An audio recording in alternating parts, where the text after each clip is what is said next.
जो भी तुम करंट का फ्लो देख रहे हो और कुछ भी जो देख रहे हो, उसका जो रीज़न है, जिसने बताया था कि इन करंट को पावर हाउस से यहाँ कैसे ला पाएंगे, एक ही सर्किट में जैसे तार भी आ गया और ये पता चल गया कि तार में इलेक्ट्रॉन्स फ्री हैं। अब वो इलेक्ट्रॉन चले कैसे, मान लो फ्री बहुत हैं, कॉपर वायर है, इलेक्ट्रॉन्स बहुत सारे हैं, अब वो चलने कैसे लगें? तो किसी ने कहा इलेक्ट्रिक फील्ड उसको अप्लाई करो। तो इलेक्ट्रिक फील्ड कहाँ से लाएं? तो ओम आए। कौन आ गए? तो क्या पढ़ना है इंपॉर्टेंट? ओम्स लॉ, ओम का नियम। क्या कहते हैं ये? क्या कहते हैं ये क्या कहते हैं? Current in a wire, current in a wire is directly proportional to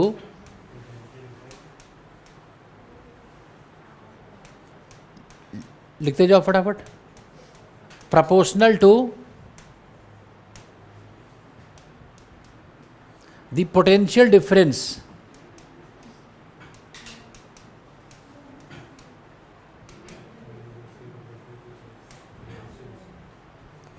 applied across the ends of the wire, applied across the ends of the wire।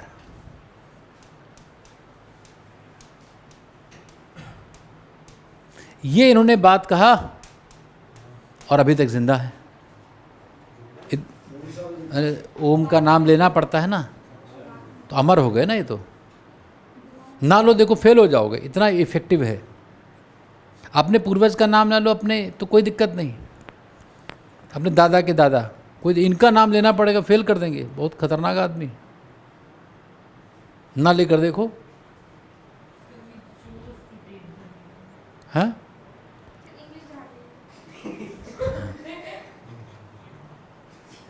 हाँ हाँ, बस बस बस, ठीक, बस ठीक है, ऐसा है।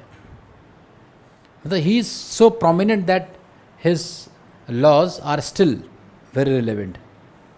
Newton's laws, Ohm's laws, Kepler's laws, Kirchhoff laws, Faraday's law, multiple laws. समझे? तो इसका मतलब, इसको लिखा जाए तो क्या है? Mathematically current is proportional to what? Delta we.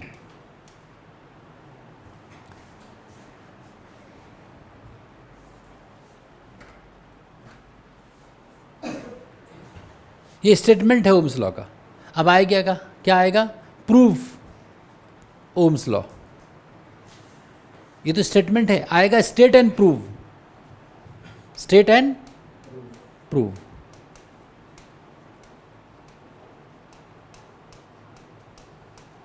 Ohms law तो स्टेटमेंट तो लिखा हुआ है, ये लिख दो कि स्टेटमेंट ना आ गया, स्टेटमेंट की नहीं। अब करना क्या बचा? प्रूफ करना है। कैसे ही आया तो देखते हैं। ये लिख लिया सबने कि नहीं? इतनी बात हो गई।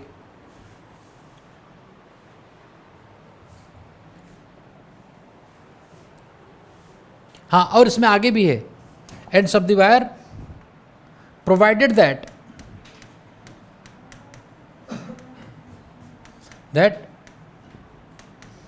ज्योमेट्री, material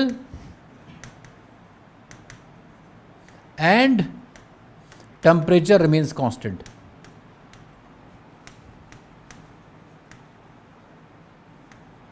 remain, जब पोटेंशियल डिफरेंस तुमने बढ़ाया तो तार नहीं बदलना है, उसी तार में उसी टेम्परेचर पर पोटेंशियल को अलग अलग करना है।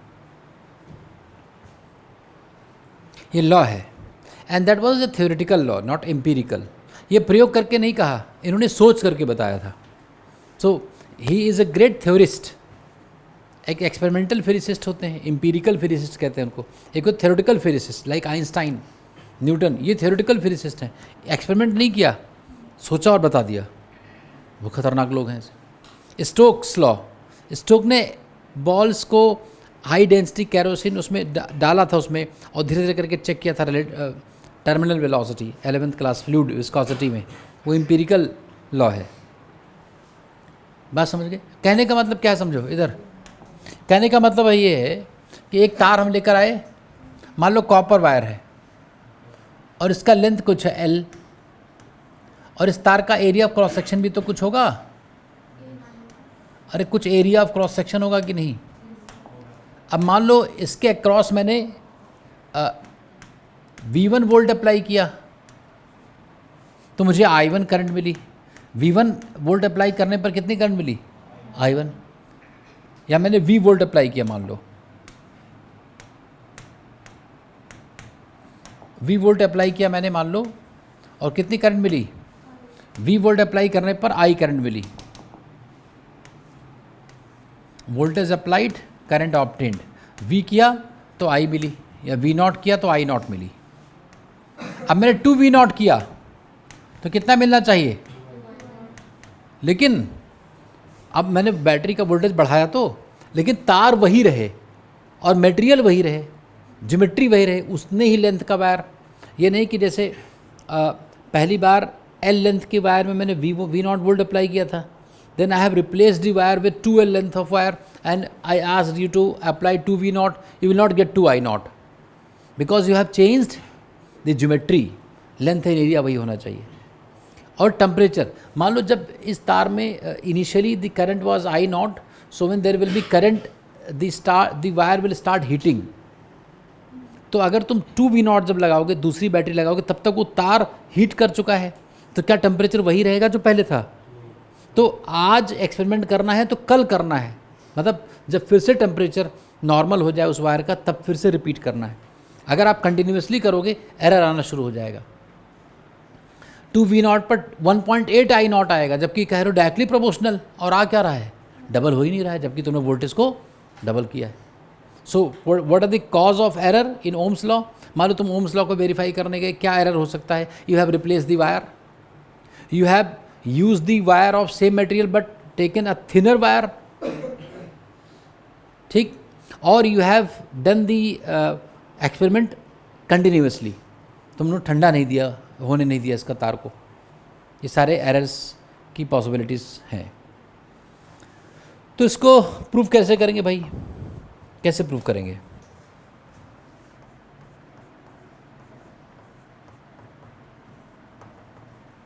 Since we know that current in a wire is NEAVD, यहाँ से लिखना आपको शुरू करना है अगर प्रूफ आ गया तो। Since we know that I is equal to क्या? NEAVD. Also, VD is minus E tau by M into E, isn't it? और यही तो था। Now putting value of V D in the first equation, putting value of V D in equation 1, क्या आएगा बच्चों बताओ? I क्या आ गया? I is what?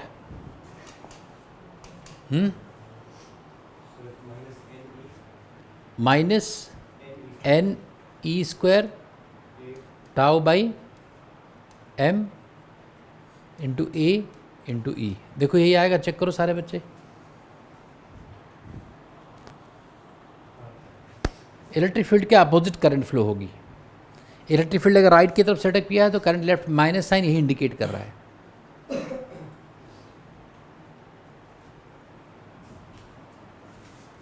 ठीक है, क्या है कि नहीं? Again E is equal to delta V by delta R। मान लो L लेंथ का वायर है, तो किसी L लेंथ के वायर में अगर उसके इस L लेंथ के वायर के क्रॉस डेल्टा V का पोटेंशियल डिफरेंस है और L लेंथ का वायर है, तो इलेक्ट्रिक फील्ड कितनी होगी? Delta V by L। Potential difference by length is electric field.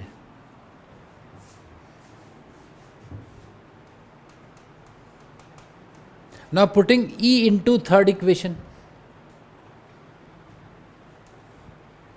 तो अगर थर्ड इक्वेशन में रखूं तो क्या आएगा I, जल्दी बोलो। I की वैल्यू देखते हैं, डायरेक्शन छोड़ो। I की value n e square tau by m, E की जगह क्या लिखा, तो A by L in delta V। अरे आया कि नहीं, अरे ये यहाँ E की जगह डेल्टा V है, तो यही तो बचेगा बच्चे, बताओ। तो राइट हैंड साइड में मैंने 3 ब्रैकेट्स लगाए हैं, इसका सिग्निफिकेंस है, मैंने 3 ब्रैकेट्स लगाए कि नहीं, हाँ। तो पहले का मतलब ये है कि ये जो पूरा ये ब्रैकेट है किस पर डिपेंड कर रहा है, मटेरियल एंड टेम्परेचर। एन है ना, तो मटेरियल बताया है मैंने। ये जो ब्रैकेट के अंदर चीज़ें लिखी हैं किस पर डिपेंड कर रही हैं, मटेरियल एंड टेम्परेचर। और ये ज्योमेट्री है ना, area of cross section and length of the wire, means geometry देखने में कैसा है, length of the wire and area of cross section. अगर हम मटेरियल टेम्परेचर ज्योमेट्री कांस्टेंट रख दे तो पूरा कांस्टेंट हो गया कि नहीं, और ये फैक्टर इस पर डिपेंड कर रहा है और ये फैक्टर इस पर डिपेंड कर रहा है। तो अगर मैं इन तीनों को कांस्टेंट कर दूं तो ये पूरी चीज़ कांस्टेंट हो गई कि नहीं।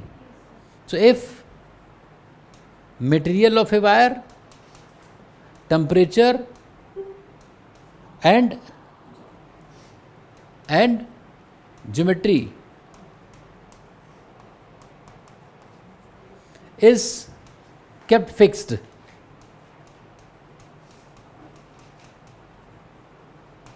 then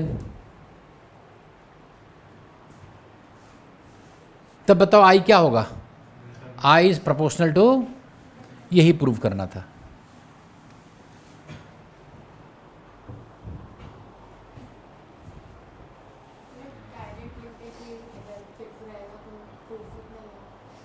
नहीं, वो तो स्टेटमेंट है। नहीं, जैसे अगर लिखा स्टेट तो वही लिखना है, लिखा स्टेट एंड प्रूव। इस क्वेश्चन का आंसर मैंने दिया है ना, केवल स्टेट होता तो ये बस, भाई ये चीज़ कैसे कह रहे हो तुम, वो बताना पड़ेगा। तो उसकी अगर पूछ रहे हैं तो बताना, मतलब नोइंगली रिस्क नहीं लेना है कि स्टेटमेंट पूछा है तुम प्रूफ भी कर लेंगे, प्रूफ भी नहीं कर पाए तो सारा काट दिया उसने गुस्से में आकर।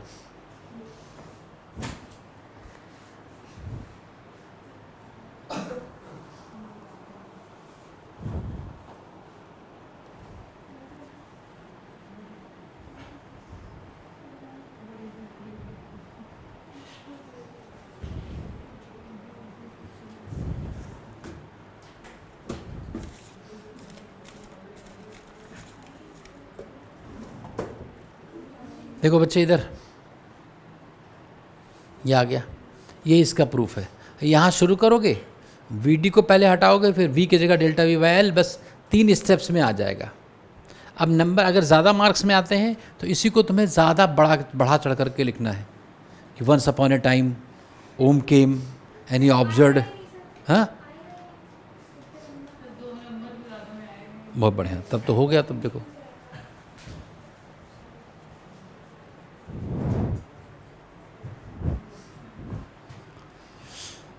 समझ के बात, क्या प्रूव कर दिया उन्होंने। कहा कि तुम्हें पोटेंशियल डिफरेंस बनाना होगा तो भी करंट फ्लो करेगी। प्लग, ये जो ये वायर जहाँ प्लग इन करते हैं तो वहाँ जो 2 होल्स दिख रहे हैं वो हाई पोटेंशियल लो पोटेंशियल है। तो अगर तुम्हें इस तार में करंट चाहिए तो उसको पोटेंशियल डिफरेंस दो। अब बात चली होगी पोटेंशियल डिफरेंस कैसे दिया जाए, तो बैटरी। इसके बाद क्या पढ़ना है कि पोटेंशियल डिफरेंस तो एक थ्योरेटिकल कंसेप्ट है, वो आए कैसे, बने कैसे, तो क्या पढ़ो, बैटरी। तो बैटरी बनाना सीखना है आने वाले टाइम में। इलॉन मस्क बहुत अच्छी बैटरीज बना रहे हैं इस समय, बहुत पावरफुल। अब जितने ईवीज़ में बैटरीज लगेंगी उन्हीं की लगेंगी, बैटरी पे काम करना है। आने वाला टाइम बैटरी का है, सिर्फ पावरफुल बैटरी। हर जगह बैटरी है, ये देखो पावर उसमें फ़ोन्स में देखो धीरे धीरे बैटरी गड़बड़ होने लगती है। कोई भी एपरेटस डिवाइस ले लो, तो बैटरी जितना अच्छा करोगे उतना। तो नई बैटरी बनाने के लिए जितनी पहले बन चुकी हो तो बनाना पहले पढ़ना पड़ेगा ना, तभी तुम नहीं बना पाओगे। मान लो तुम नहीं बना कर लाए, कोई कह रहे ये तो मार्केट में अवेलेबल है, तो ये तो तुम्हारे स्कूल को और प्रोजेक्ट वाला हो गया काम। वो प्रोजेक्ट जो बनाते हो कहीं ना कहीं तो वैसे पहले से ही है ना। बोलो, हो गया ये? अब तो अब यहाँ आया क्या था, I is equal to N E square tau by M A by L. ये अलग अलग ब्रैकेट में लिखने का रीज़न समझ पाए? बहुत जगह सब एक ही में लिखा होगा, तो तुम्हें उसको सही करना है, ऐसा नहीं है, सबको अलग अलग लिखना है। ये अलग चीज़ें हैं। ये क्या है, इंट्रिंसिक फीचर है। नंबर ऑफ फ्री इलेक्ट्रॉन्स, तो वो कॉपर है तो ज़्यादा फ्री इलेक्ट्रॉन्स होगा, एल्युमिनियम है तो कम होगा। इंट्रिंसिक फीचर है। इलेक्ट्रॉनिक चार्ज, रिलैक्सेशन टाइम, जब चलेंगे तो टकराएंगे तो कितना ज़्यादा वो फ्री होकर चल पाएंगे, वो डिपेंड करेगा उस मटेरियल में जो आयन्स है वो कितना दूर दूर है। और mass of electron, intrinsic property है। ये क्या है, एक्सट्रिंसिक है, ये दिखाई पड़ेगा, area of the wire and length of the wire. तो तुम्हें कहना है कॉपर वायर इतने mm का, इतने मीटर का ले आना। ये स्पेसिफिकेशन बताएगा इलेक्ट्रिशियन, तो कहेगा कॉपर वायर लाना 10 मीटर 2 mm वाला। यही तीनों बता रहा है, ये दोनों ब्रैकेट। वो इलेक्ट्रिशियन जानता है ये, वो ये नहीं जानता है। जिन्होंने कॉपर बताया तो मटेरियल बता दिया कि नहीं। और ए बाय एल, तो एरिया 10 mm, ये 2 mm मतलब क्रॉस सेक्शन एरिया का डायमीटर 2 mm, तो ए बता दिया और लेंथ बता दिया। और लेंथ अपने हिसाब से भाई, तुम ज़्यादा लेंथ होगी अगर तो करंट कम होगी सेम पोटेंशियल डिफरेंस पर, इसलिए वायर केबल्स छोटे होते हैं, चार्जिंग केबल्स। ऐसे तो 20 मीटर का केबल एप्पल देना चाहिए ना, कि वहाँ लगा तो बातचीत करते रहो ऐसे लगाए हुए। वो इतना देता है क्योंकि वो एक स्टैंडर्ड लेंथ है। लेंथ ज़्यादा कर देगा तो सेम 220 वोल्ट के लिए करंट कम होगी, चार्जिंग स्लो हो जाएगी। तो shorter the wire greater the current and sooner the charging. तो सबका साइंस है, लोग चाहते नहीं पढ़ना लेकिन यूज़ करना चाहते हैं। एप्पल का वायर हो, ये हो, डिवाइस सब यूज़ करेंगे, वो गाली देंगे साइंस को उसी माइक से। जिस माइक में साइंस लगा हुआ ना, उसी माइक से कहेंगे साइंस पढ़ने कोई फ़ायदा ही नहीं है, और वही माइक बोल रहे हैं। मैंने अभी इंटरव्यू देखा, कोई बहुत बड़े मिनिस्टर है कोई, कि हमें टैन थीटा का कोई यूज़ नहीं है, और वो माइक से बोल रहे थे। अच्छा, वो पंजाब के सीएम। अच्छा, भगवंत मान। तो ये कहने का मतलब है, तुम अच्छा यूट्यूब का यूज़ कर रहे हो, फिर इलेक्ट्रोमैग्नेटिक वेव्स में तुम्हारी रेडिएशंस फैल रही हैं, फिर रिसीवर्स हैं, ट्रांसमीटर्स हैं, ईयरफोन्स हैं, स्पीकर्स हैं, सारा कुछ क्या है, साइंस। और कह रहे हैं कि भाई साइंस का कोई यूज़ नहीं है, माइक पे ऐसे बोलते, लोग ताली बजा रहे हैं, वाह वाह वाह भाई, टैन थीटा का क्या यूज़ है हमारे ज़िंदगी में, हमने स्कूल में जो पढ़ाया गया था, क्यों पढ़ाया गया था?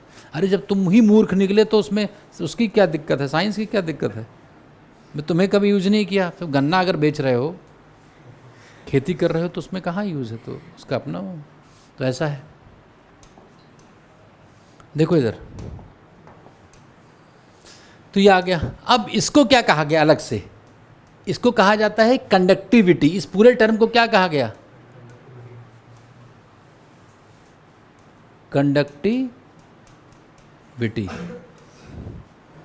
कंडक्टिविटी जहां ITY लिखा हो वो इंट्रिंसिक फीचर है। ऑनेस्टी जहां TY हो वो अंदर की क्वालिटीज़ हैं। इंटीग्रिटी है ना, ऑनेस्टी, ये क्या है, इंट्रिंसिक फीचर है। कंडक्टिविटी वो मटेरियल की बात है, वो मटेरियल ही ऐसा है, ऑनेस्ट मटेरियल है। और इसका सिंबल होता है सिग्मा। क्या होता है, सिग्मा। तो अगर सिग्मा के टर्म्स में लिखे तो आई क्या हो गया, sigma A/L into delta V। बड़ी सिंपल बात है, बस उसको ऐसे लिख दिया। बोलो, अब कोई पूछे सिग्मा किस पर डिपेंड कर रहा है, तो ये ब्रैकेट किस पर डिपेंड कर रहा था, पूरा टेम्परेचर मटेरियल। इसमें क्या याद करना, वो पूरा ब्रैकेट ही चल रहा है वो, तो किस पर डिपेंड करेगा, टेम्परेचर और मटेरियल। हाई टेम्परेचर पर बहुत चीज़ें गड़बड़ हो जाती हैं, इसीलिए यूरोप एडवांस्ड हुआ। यहाँ तो हम लोग गर्मी से ही 6 महीने जूझते हैं। आधी हमारी एनर्जी गर्मी, और इस गर्मी के कारण जो मौसम चेंज होता है उसको लड़ने, उसके वायरस का स्प्रेड, इससे लड़ाई में ख़त्म हो जाता है। उनका टेम्परेट क्लाइमेट है, एक ही कम, ज़्यादा ठंडी कर दो यार, ज़्यादा गर्मी एक ही कर दो भाई, गर्मी आने लगी फिर सर्दी आ गई, तो डॉक्टर फ्लरिश करेंगे इसमें। जितना मौसम चेंज होगा उतना। ये है इधर बच्चे। तो अब ये याद नहीं करना तुम लोग कि कंडक्टिविटी किस पर डिपेंड कर रही थी, ऐसे याद करो कुछ था। अरे यार ये ब्रैकेट में पहले बताया था टेम्परेचर और इस पर मटेरियल पर डिपेंड करेगा, ये बात हो गई। ये क्या है ज्योमेट्री। अब लोगों ने कहा नहीं भाई कंडक्टिविटी का उल्टा क्या होता है, resistivity. 1 by conductivity is resistivity, resistivity सही लिखा स्पेलिंग। और इसका सिंबल रो, रेजिस्टिविटी। कुछ लोगों ने कंडक्टिविटी कहा, कुछ लोगों ने रेजिस्टिविटी कहा, उल्टा है simple.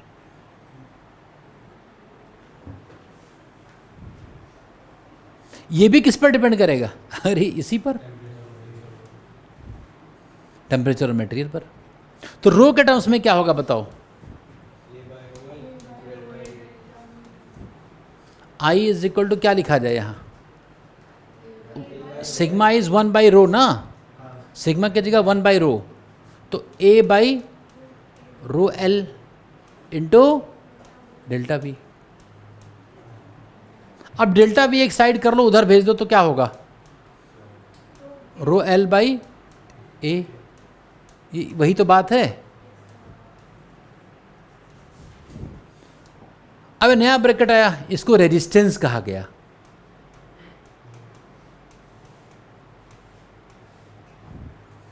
Resistance, resistivity with geometry becomes resistance।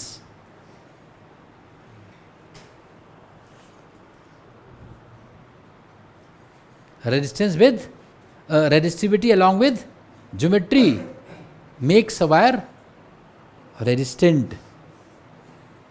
So resistance में दोनों फीचर है, इंट्रिंसिक फीचर और देखने में कैसा है, ये सब मिलाकर रेजिस्टेंस हुआ, है ना। अंदर से ईमानदार भी है और देखने में भी अच्छा है, तो रेजिस्टेंस हुआ। Intrinsic property resistivity.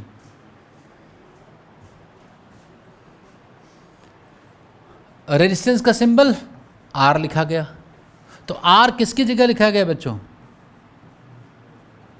Row L by A। बहुत पुरानी बात है, 10th क्लास से पढ़ते आ रहे हो।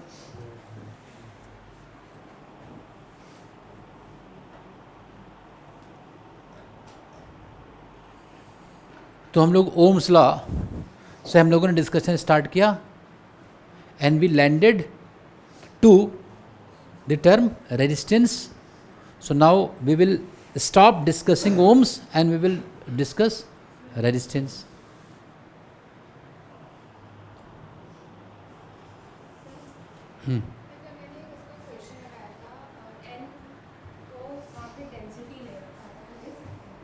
Density, N is free electron density, number of electron per unit volume is small n। कल क्वेश्चन कराया था, वीडियो देख लेना, मैं अपलोड कर दूंगा। डेंसिटी का भी कराया था, कॉपर की डेंसिटी दी थी उसमें, इन लोगों कराया था 1 मिलीमीटर पर सेकंड आया था, आर्स ने बता दिया था ऑनलाइन जब था ये।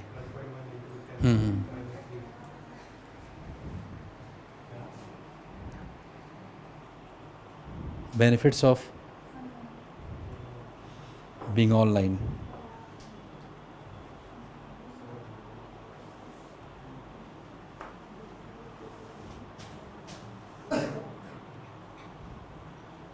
अरे कुछ बात समझ रहे हो कि मैं ही खाली बोले जा रहा हूँ,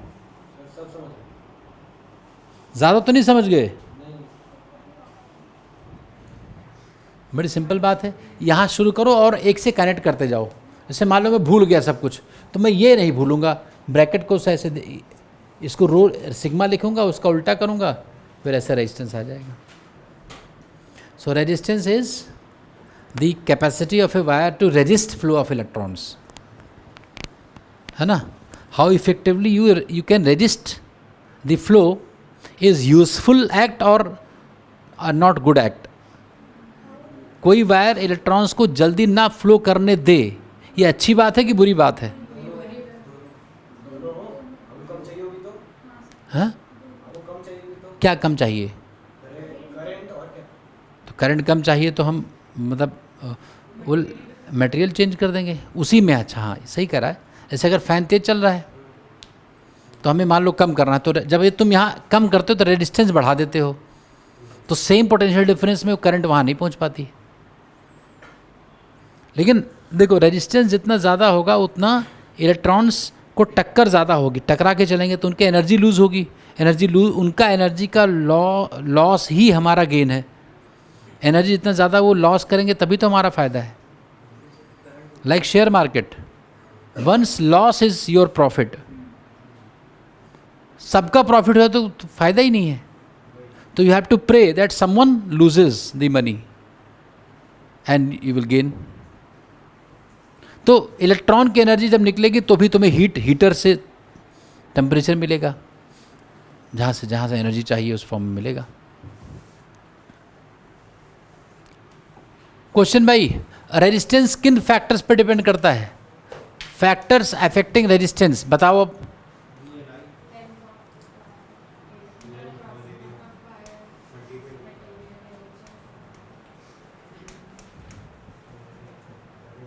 बताओ. मटेरियल,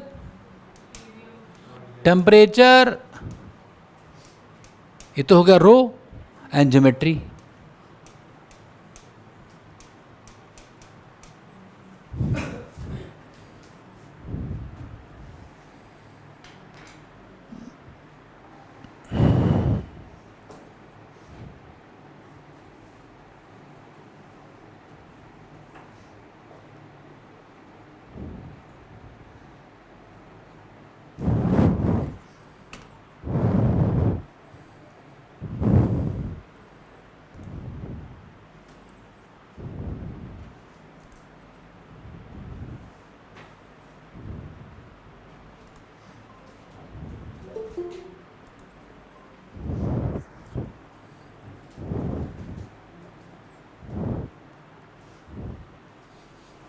ठीक है कि नहीं बताओ?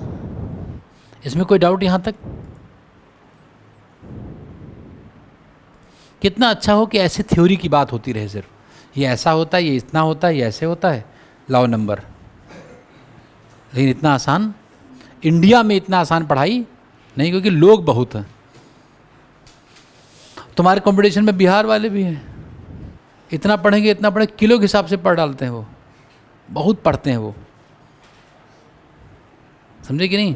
तो इतना आसान नहीं है, मतलब फील्ड ही बदलनी पड़ेगी. तो भाई ठीक है, चलो देखते हैं. अब हम रेजिस्टेंस को डिस्कस करेंगे. Resistance of a wire.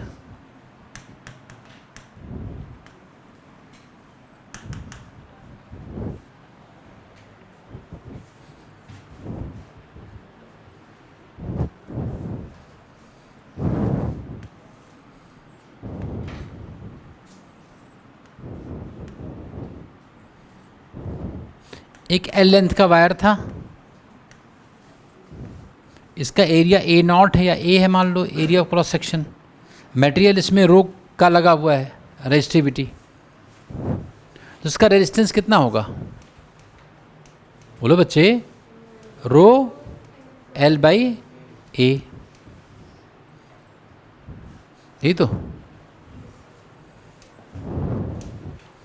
Now if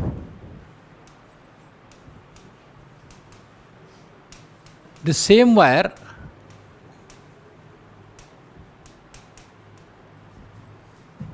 is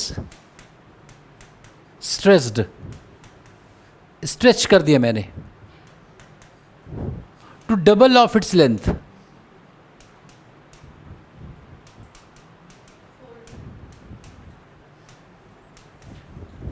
Then the new resistance.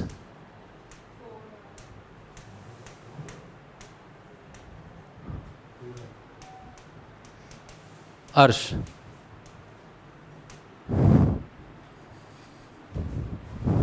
I will check your performance in offline. New resistance.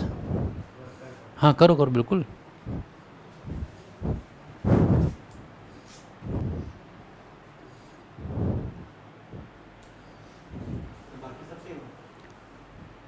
नहीं मतलब हाँ वायर था, मैंने खींच दिया ऐसे.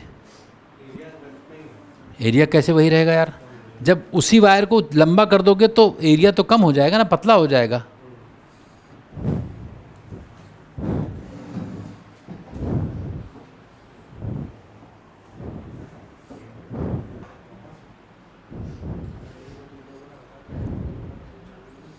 अरण्या, व्हाट इज योर आंसर?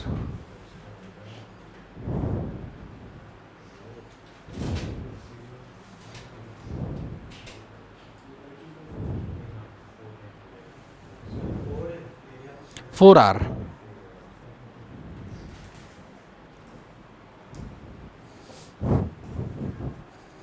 कैसे देखो, नया मान लो रेजिस्टेंस आर डैश है, रो तो नहीं बदला ना, मटेरियल तो नहीं बदला, लेंथ कितना हो गया और एरिया चेंज हो गया. मैंने मान लो एरिया कितना मान लिया, A dash. Since volume is conserved, क्या वायर का वॉल्यूम बदल जाएगा? तो वॉल्यूम तो कांस्टेंट है ना, और वॉल्यूम होता है एरिया इंटू लेंथ. तो पहले कितना वॉल्यूम था, ए इंटू एल, अब कितना वॉल्यूम है, A dash into 2l. So what is A dash, a by 2. So thinner wire has more resistance. तो बताओ क्या लिखूं अब, 2 तो बाहर है, रो एल, और ए डैश की जगह a by 2. तो ऊपर 4 का फैक्टर आ गया कि नहीं, और इसको मैंने क्या कहा था, आर, और इसको क्या कहा हुआ है, तो 4r आ गया. हीटर का वायर किसी ने देखा, हीटर जो आता है घरों में, उसमें तार बहुत पतला होता है, जितना पतला तार होगा उतना हाई रेजिस्टेंस होगा. बहुत पतला वायर होता है विद हाई मेल्टिंग पॉइंट. पतला वायर है, मेल्टिंग पॉइंट ज़्यादा रखो, बहुत हीट निकलेगी. वेरी इंपॉर्टेंट क्वेश्चन, हर जगह कई बार पूछा गया है, तो फिर पूछा जाएगा, क्योंकि ऑडियंस चेंज हो रहे हैं ना बार बार, बच्चे तो बदल जाते हैं, क्वेश्चन वही क्वेश्चन नया हो जाता है. हमारे लिए नया नहीं ना, तुम्हारे लिए नया है. तो ये थोड़े कि जो पूछा गया वो नहीं पूछा जाएगा, क्योंकि वो चेंज हो गए बच्चे, तो उनके लिए नया है वो. बोलो, अब एक क्वेश्चन करके दिखाओ. ये तो मैंने किया था मान लो, मतलब तुम लोगों ने असिस्ट किया. अब देखो, resistance of a wire is 10 ohms. मान लो 10 ohm रेजिस्टेंस है, एक वायर का रेजिस्टेंस 10 ohm है. If length of the wire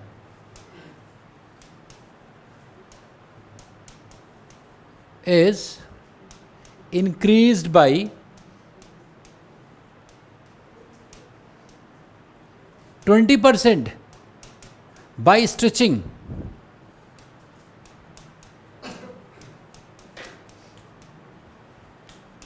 the new resistance is.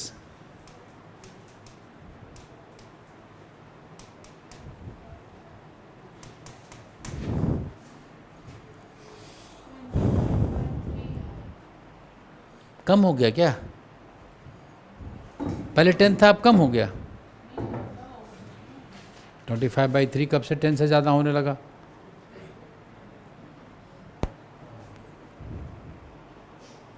कोई ज़माना बदल जाए, कितना भी AI आ जाए, 10 से कम ही रहेगा 25/3.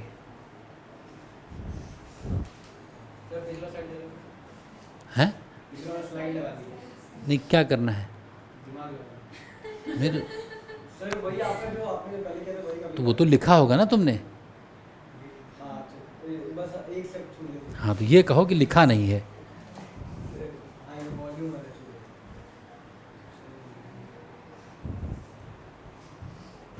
Ananya you have to reply.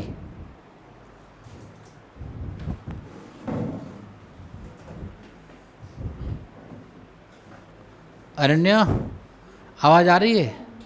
Hello. 12।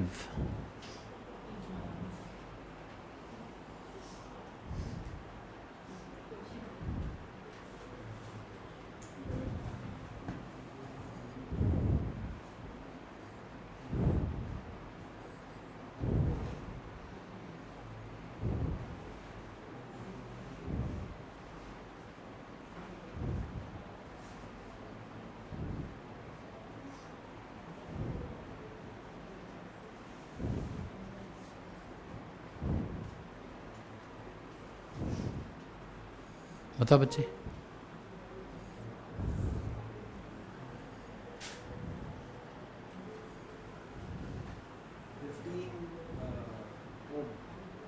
Approximate की एग्जैक्ट चेक करेंगे।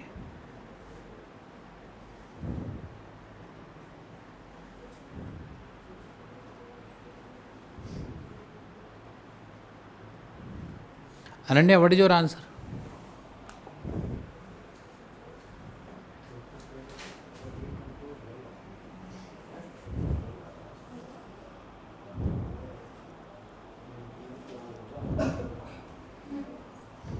Before this, the discussion of the solution of this question, हाँ एग्जैक्ट की अप्रॉक्सीमेट? तो एग्जैक्ट बताओ, बहुत बढ़िया। 14.4 इज करेक्ट आंसर।